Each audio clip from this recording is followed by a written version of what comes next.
Olá a todos. O nosso trabalho é sobre a primeira Constituição do Brasil. Meu nome é Rodrigo e eu vou apresentar sobre o contexto histórico. Essa primeira Constituição também é conhecida como Constituição do Império, pois ela foi a primeira e a única Constituição durante todo o período imperial. Um primeiro acontecimento muito importante é o fato da família real ter vindo para o Brasil. Eles vieram para cá fugindo das tropas de Napoleão Bonaparte, que havia invadido Portugal, além de ter decretado uma série de bloqueios e impedimentos. Uma vez que eles estavam aqui, eles passaram a influenciar uma série de desenvolvimentos, entre eles o desenvolvimento econômico e o científico, de modo que o Brasil se distanciava cada vez mais da sua condição de colônia. O segundo ponto, também de grande relevância, é o fato dos ideais liberais pairarem pelo mundo da época. Os portugueses, influenciados por esses ideais, estavam insatisfeitos, pois o rei de Portugal não estava em Portugal. Eles passaram, então, a reivindicar uma monarquia constitucional. Em 1821, a família real retorna para Portugal.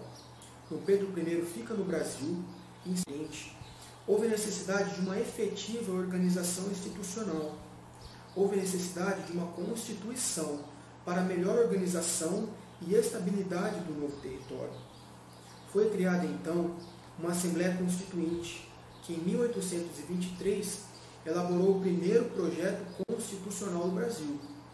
Acontece que Dom Pedro I, ao olhar esse projeto, o considerou como sendo uma manobra das elites para limitar e reduzir os seus poderes. Então, ele não aceitou a Constituição e dissolveu essa Assembleia. Em 1824, ele outorgou uma Constituição que foi criada com seus assessores. E ela mesclava elementos da política liberal com medidas centralizadoras.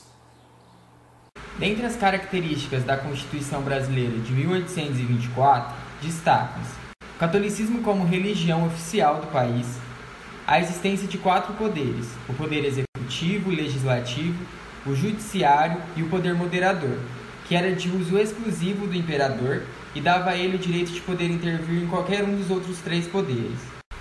A existência desse 4º poder contraria na sua totalidade a teoria da separação dos poderes, defendido por pensadores iluministas como Montesquieu e John Locke, já que fornece à figura do imperador poderes absolutos. Além disso, o voto possuía um critério censitário, e dessa forma só eram eleitores homens brancos com mais de 25 anos que possuíssem uma renda anual líquida superior a 100 mil réis. As eleições eram indiretas e funcionavam da seguinte forma: os eleitores de paróquia, que eram esses homens brancos com mais de 25 anos e renda superior a 100 mil réis, elegiam os eleitores de província, que eram também homens brancos com mais de 25 anos, só que com renda superior a 200 mil réis anuais. E esses eleitores de província, por sua vez, deveriam eleger os deputados e senadores, que eram homens com renda superior a 400 e 800 mil réis, respectivamente. E aqui vale lembrar que, de acordo com essa Constituição, o cargo de imperador era hereditário, o Senado era vitalício e a escravidão teve continuidade. E por meio das características aqui apresentadas, é possível perceber o aspecto patriarcalista, racista e elitista que a Constituição Brasileira de 1824 possuía.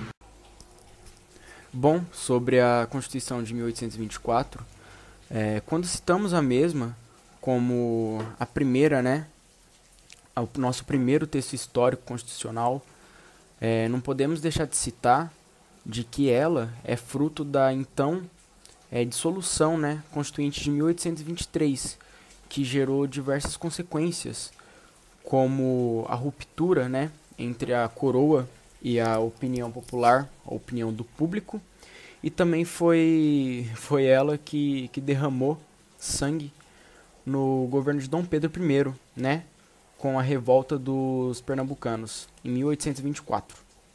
E apesar da mesma ser outorgada, ela marcou o início, de certa forma, da institucionalização da monarquia constitucional. E a partir desse momento, implantou os poderes do Estado. Na verdade, o início da prática constitucional ele se deu com a instalação do Legislativo, né, em maio de 1826. Algo que eu acho importante também ressaltar nesse trabalho, em específico nesse vídeo, é a questão da prática parlamentar, que a construção do Estado brasileiro ele se deve à prática parlamentar. Se as leis completam juridicamente a institucionalização do regime, claro, do ponto de vista político. E como até mesmo visa, né, Oliveira Lima, em O Império Brasileiro, a monarquia aqui no Brasil, ela se acha estreitamente ligada ao sistema parlamentar, e esse pensamento se deu até o século XIX. No decorrer da sua escrita, o autor ele deixa algo bastante interessante que, de certa forma, chamou a nossa atenção, né?